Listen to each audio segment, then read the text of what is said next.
Olá pessoal, bem-vindos de volta. Nesse bloco a gente vai falar sobre os requisitos que têm que ser preenchidos para que você consiga gozar do benefício da aposentadoria programada, tá bom?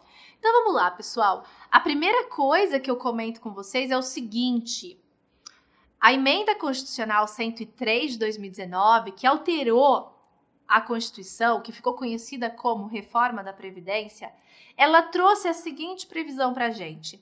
Enquanto não tivermos uma lei ordinária que disponha sobre o tempo mínimo de contribuição, como foi previsto na Constituição Federal, ou seja, a Constituição, depois da reforma, preveu que nós teremos uma lei que vai estipular o tempo de contribuição necessário para a aposentadoria programada. Não temos essa lei ainda.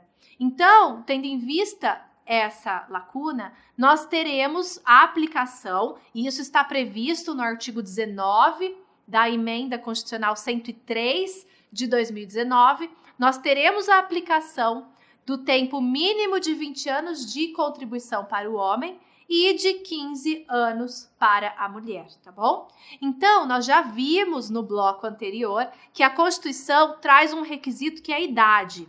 Ela fala que, para o homem se aposentar na aposentadoria programada, ele tem que ter 65 anos ou mais, tá bom? Para a mulher se aposentar, ela tem que ter 62 ou mais. Só que a Constituição não traz o tempo mínimo de contribuição. Fala que a lei vai prever esse tempo mínimo.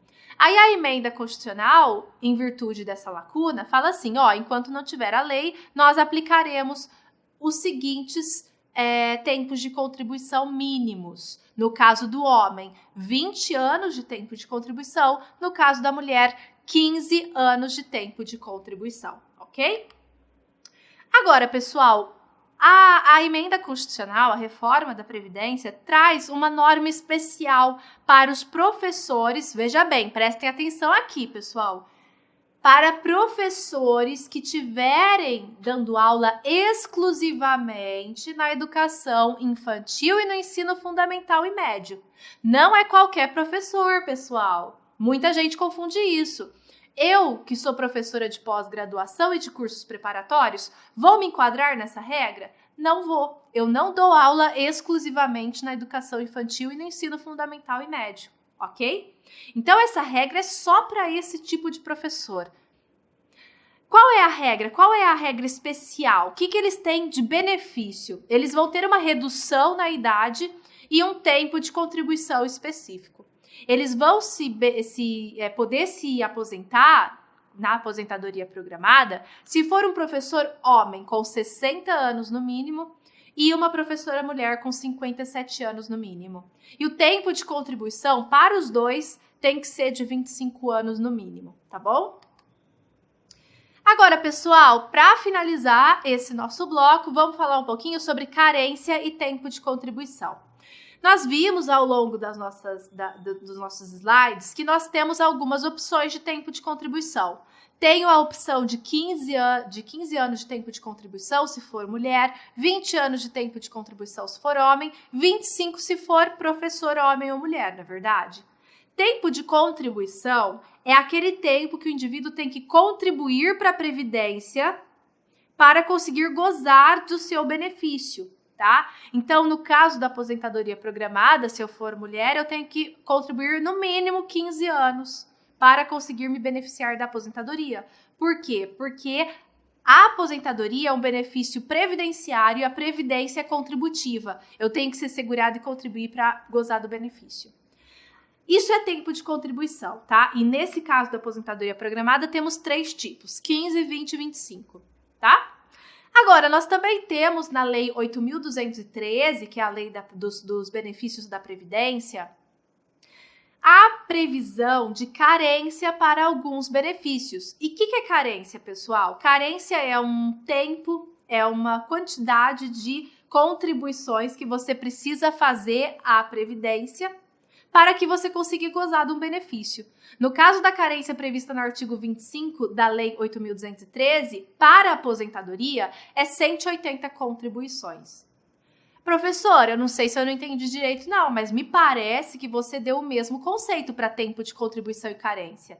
Pessoal, muitos doutrinadores, muitos estudiosos acabam até entendendo que tempo de contribuição e carência são a mesma coisa. tá? Por quê? Porque tempo de contribuição é a quantidade de tempos, a quantidade de vezes que você precisa contribuir para a Previdência para você conseguir gozar do benefício, não é verdade? Carência também não é uma quantidade de contribuições que você tem que fazer para a Previdência para conseguir se tornar apto a gozar de um benefício? Pois bem, não seria a mesma coisa. O que acontece, pessoal? Os conceitos eles eram distintos e a contagem era distinta antes da reforma da Previdência. Antes da reforma da Previdência, a carência ela era contada mês a mês. Então, se eu trabalhasse um mês, já contava aquele mês como carência. Se eu trabalhasse 15 dias no mês, contava aquele mês como carência. Então, contava mês a mês. Se eu tivesse um dia trabalhado naquele mês, já contava como carência. Tá? Já o tempo de contribuição, ele era contado dia a dia. Então, se eu comecei a trabalhar dia 15 de janeiro, até o fim do mês de janeiro, eu teria 15 dias só trabalhado, eu não teria nem feito a totalidade de um mês de tempo de contribuição, tá bom? Então, a gente tinha muitos casos em que o trabalhador, ele preenchia a carência, mas não preenchia o tempo de contribuição. Por isso, eram requisitos, e eles eram requisitos que tinham conceitos distintos, e eles eram contados distintamente, e na hora do caso prático, você tinha uma distinção, você tinha uma diferença, né? Aí, o que acontece, pessoal? Nós tivemos uma modificação na Lei 10.410, se eu não me engano, é uma lei agora de 2020, que trouxe uma modificação na carência, tá bom? Na verdade, ela trouxe uma modificação igualando a carência ao tempo de contribuição. Se eu não me engano, o artigo é 19C, parágrafo 2º dessa lei, que trouxe essa modificação. E ela prevê que agora todos esses dois conceitos, tanto o tempo de contribuição como a carência, vão ser contados dia a dia, tá bom? Então agora com essa modificação de 2020, nós temos um fortalecimento dessa vertente que entende que carência e tempo de contribuição são a mesma coisa, porque eles são até contados da mesma forma, tá bom? Só que o que acontece, pessoal? Nós ainda temos a vigência do artigo 25 da Lei 8.213. Então, o que eu indico para vocês? Na hora que vocês forem fazer o cálculo, calculem as 180 contribuições de carência, veja se preenche. E aí depois vocês calculam o tempo de contribuição de 15 ou 20 ou 25 anos, tá? Não é tão difícil fazer esse cálculo da carência das 180 contribuições, ok? Aí vocês têm mais segurança. Até para fazer uma ação previdenciária, acho interessante abrir esses dois tópicos para justificar perante o juízo que você tem o conhecimento de que o artigo 25 ele ainda está vigente, tá bom? Com isso, nós terminamos esse bloco.